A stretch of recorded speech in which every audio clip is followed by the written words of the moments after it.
Hello friends, welcome back to my channel और in one. सबसे पहले हम अपने टरवारी प्रोग्राम्स को एक बार चेक करें जो हमने होमवर्क में किया था।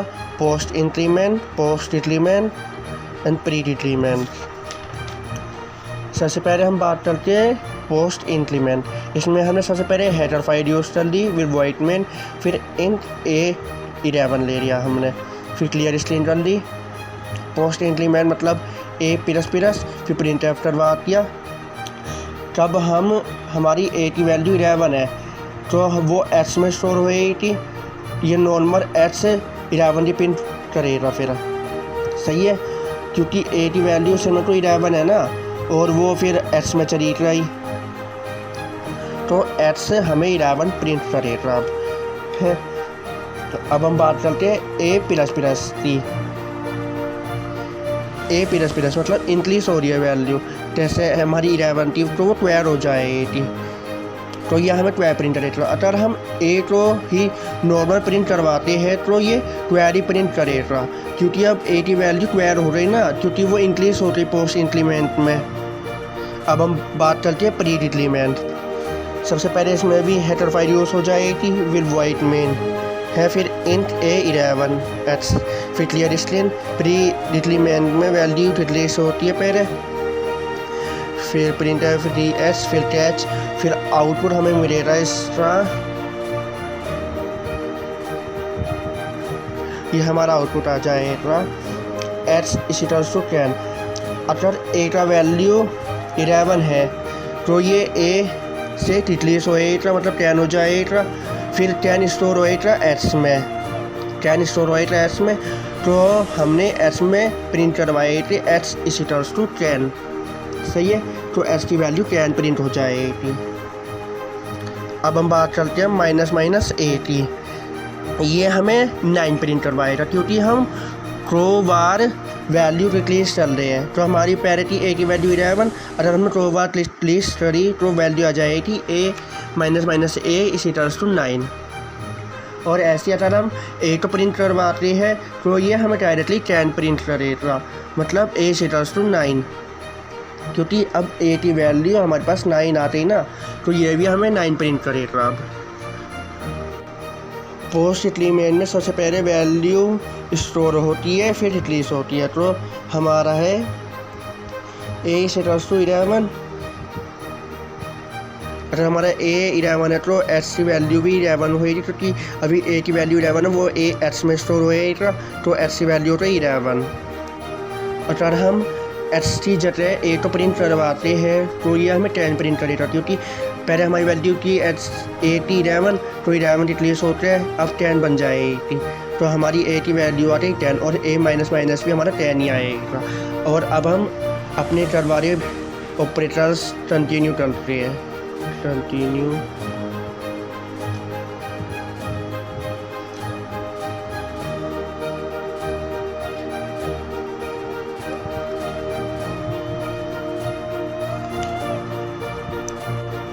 हम बात करते हैं रिलेशनल ऑपरेटर्स की।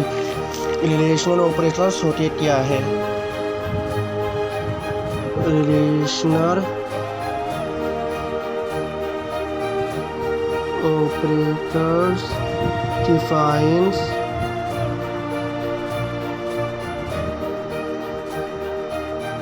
some kind of relation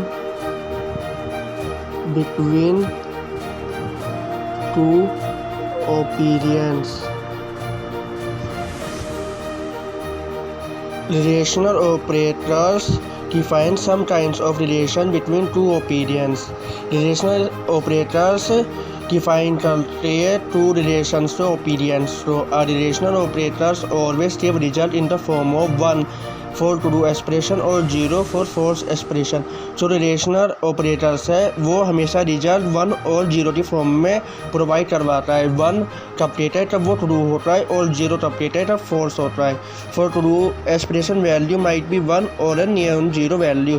this operator is very used for in conditional program where we can check transition between two opinions. अब हम एक एग्जांपल्स लेते हैं। पर लिया है, इंट लिया है, हमने कोई वेरिएबल ले रही है ए और बी। ए है हमारा 5 ले लिया हमने और बी ले लिया 12। ये हमारा ऑपरेटर है, ये इसका मीनिंग है। ये हमने एक एग्जाम्पल ले लिया और फिर ये हमारा रिजल्ट जो आएगा। सबसे पहले हमने ले लिया लेस देन मतलब ए वेरिएबल है हमारा 5 और बी है 2। 5 is less than true false, क्योंकि 5 ग्रेटर है 2 से। और फिर हमने greater than 5 greater than true true, क्योंकि 5 बड़ा है 2 से। लेस देन और इक्वल टू 5 लेस देन और equal to 2 false. Greater than और इक्वल टू 5 ग्रेटर देन और equal to 2 true. Equal to और नॉट इक्वल टू कंपैरिजंस, इन दोनों को हम इक्वालिटी ऑपरेटर भी बोलते हैं। Equality operator. सबसे पहले आता है हमारा कंपेयर। हम कंपेयर कर ले आपस में 5 इक्वल टू 2 फॉल्स, क्योंकि इक्वल नहीं है, और 5 is not equal to 2 true, क्योंकि 5 नॉट इक्वल टू 2 है ट्रू। अब हम फॉल्स और ट्रू को लिखते नहीं है, क्योंकि हमने पढ़ा था a relation operator always give result in the form of 1 for true expression और 0 फॉर फॉल्स एक्सप्रेशन। तो फॉल्स के लिए हम लिखते थे 0 और ट्रू के लिए लिखते थे हम 1। ये हमारा आंसर आ गया, सही है। अब हम बात करते हैं रोचेटर ऑपरेटर्स की। These operators are used to combine 2 or more conditions। ये ऑपरेटर्स कंबाइन करते हैं 2 or more conditions को। It always produce single result in the form of true or false। ये always produce देते एक ही रिजल्ट तो true or false, but at a time only one result is valid। एक ही time में एक ही result valid होता है, या true होता है या false। There are 3 types of rotator operators। सबसे पहला है एंड और नोट। अब हम बात करते हैं इसके एग्जाम्पल्स की।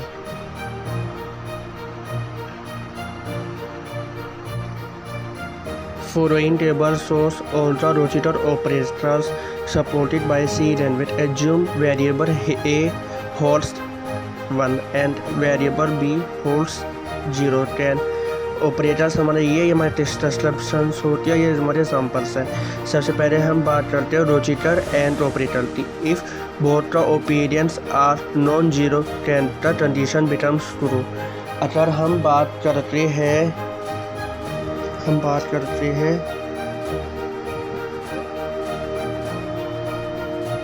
1 horse 0 and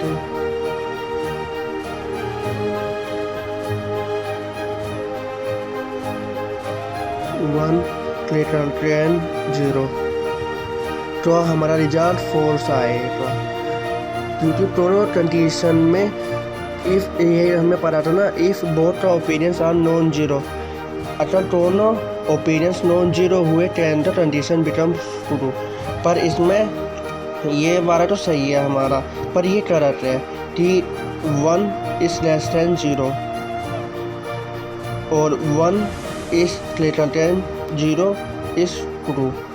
बट दोनों ट्रू होने चाहिए थे, तो हमारे लिए फॉल्स हो गया ये। अब हम बात करते हैं रोचेटर और ऑपरेटर्स की। ऐसी इसमें 1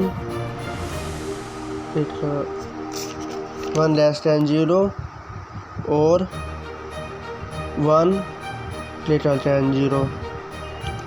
इसमें if any of 2 opinions is non zero then the conditions become true.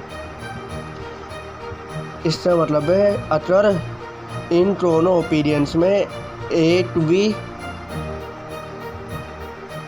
Non zero हो गया तो कंडीशन शुरू हो जाएगी। ये बात तो हमारा सही है, तो कंडीशन हमारी शुरू हो गई।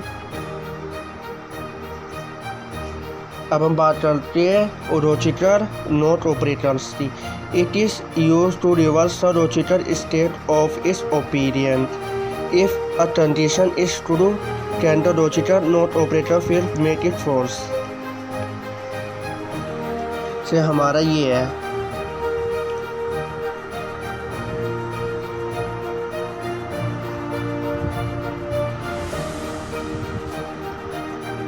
ये इसकी कंडीशन तो हमारी पहले क्या आई थी, फोर्स, तो ये फोर्स का पैर है। अगर हमारा ये लोचिटर नोट ऑपरेटर लग गया तो ये इसे ऑटोमेटिकली स्क्रू बना देगा। तो लोचिटर नोट ऑपरेटर्स स्क्रू आ गया हमारा ये हमारा आज का टॉपिक था। Thank you and have a nice day.